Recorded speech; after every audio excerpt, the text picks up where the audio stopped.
Hi, I'm Ryan, and welcome to my coding bootcamp journey. In this series, I will share my experiences as I learned to code through Flatiron School's web development program. If you know anyone that would enjoy this series, please send them to the link at the bottom of your screen.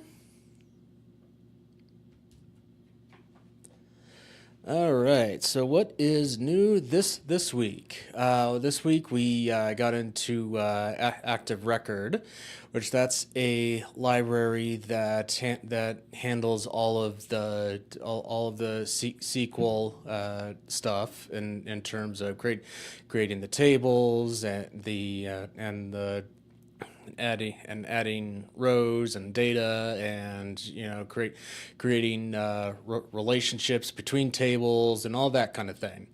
So yeah, that's what we got into this week. And as far as my struggles are concerned, I don't it's really quite minimal, to be quite honest, because the syntax and structure of ActiveRecord is very close to Ruby proper or vanilla Ruby or native Ruby. I don't know. I don't know how to specify that, but it was very easy for me to grasp and just run with. It was very similar to just setting up objects and and all and that kind of thing. So my challenges were around like gem dependencies. First one was in one of the labs we were using a gem called database cleaner, and I forget what the actual wording of the error was, but it's some is referencing stuff in RSpec helper and uninitialized constant whatever in one of the RSpec files, and so was it's oh yeah, it was you have to specify like which ORM. So it was specify database underscore cleaner dash active underscore record, and that wasn't working. So I got on the line with a technical coach, and and in the gem file it was referencing the GitHub repository. So we removed everything after specifying the gem name, so it pulled it from Ruby gems and not the GitHub not the GitHub page, and that resolved it. So so yeah, relatively painless issue.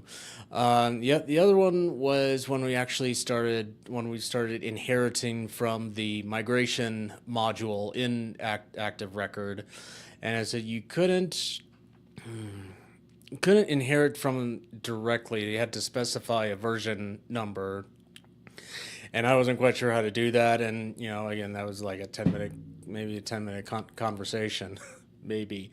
And to specify the in square brackets after, and that resolved it. So yeah, it was relatively painless week all told. So the entire week I was like, okay, when's the other shoe gonna drop? you know this I'm whipping through this stuff relatively quickly, so yeah. And as far as victories, well, besides from it being a relatively painless week, you know um I had, after going through those labs where I dealt with the database cleaner and all that stuff, I posted the steps to resolve in our Slack channel, and actually helped out a couple other students work through it. So yeah, that was I would call that a big win. Kind of helping other. I mean, they're I don't want to call them piddly things because they're I mean, there's stuff you do have to pay attention to, and more than like and yeah, more than likely this is not this will not be the last time I deal with this kind of issue, and I don't mean in this program. I mean it's just going forward. This is definitely going. I'm definitely going to run into stuff like this. So yeah.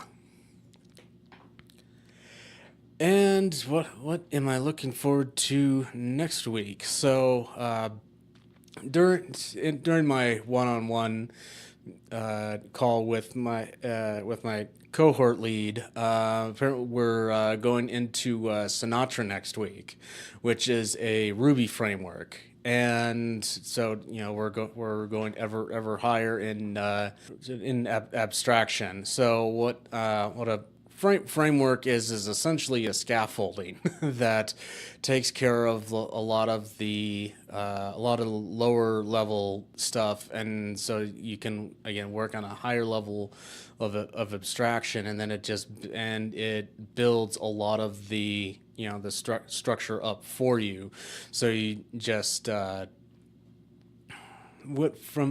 without actually. I haven't really learned any web frameworks at this point, but from where I'm at right now, it's to me it seems like using just native Ruby to build up app is akin to using the Lego blocks and building it up, whereas Sinatra or a web. I don't want to specify a web framework name because again I haven't worked with any, but just to me it seems like a web framework is like those Lego kits that have like the plat they give you like a little square thing with the little attachment Lego attachment bumps and it has like plastic sheets that resemble like say a castle or or what have you. So you're not like building up the wall with brick by brick.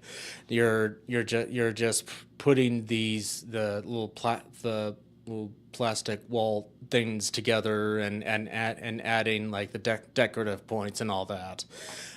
From where I'm at right now, that's what it seems like. Is that using the regular Lego blocks is like building everything with just straight Ruby, and using the Lego kits that you can buy those more closely resemble a framework. I don't know. So it's just from that's just how it appears to me at this stage. So I'll find out soon enough whether that analogy holds up. So if you do have a better analogy and you're far and you know a thing or two, post them in the comments. so so yeah, that's this feels like a rather short video, but yeah, this is relatively painless week, and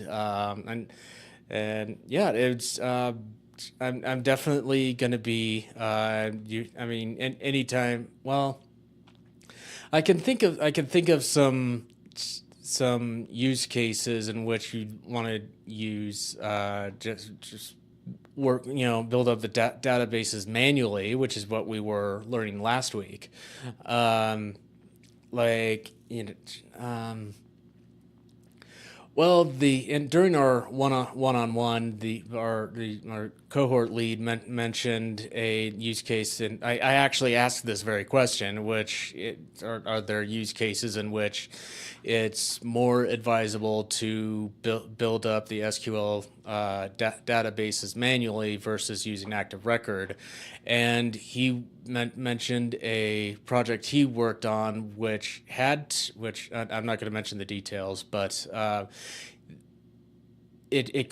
the project he was working on, it couldn't be connected to the internet, so you couldn't he couldn't he couldn't like download gem dependencies or anything. So he didn't mention that, but he did mention it had to work offline, and he had to build up everything manually. So I could see some edge cases where you want to do it manually, but for the most part, yeah, it's just ActiveRecord just gets you up and running. And I was just curious.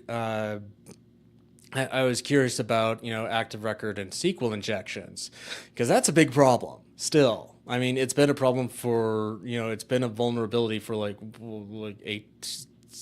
18, maybe 19 years now, and through that presentation, I saw that a lot of stuff that doing within ActiveRecord sanitized a lot of potential SQL injections. So from that perspective too, it looks like ActiveRecord is just a lot easier to maintain, and just from a syntactical standpoint, at either as a developer coming in reading someone else's code, or revisiting some old code that you wrote previously, it's just easier it's just with ActiveRecord, for me, it's just easier to understand what the heck is happening.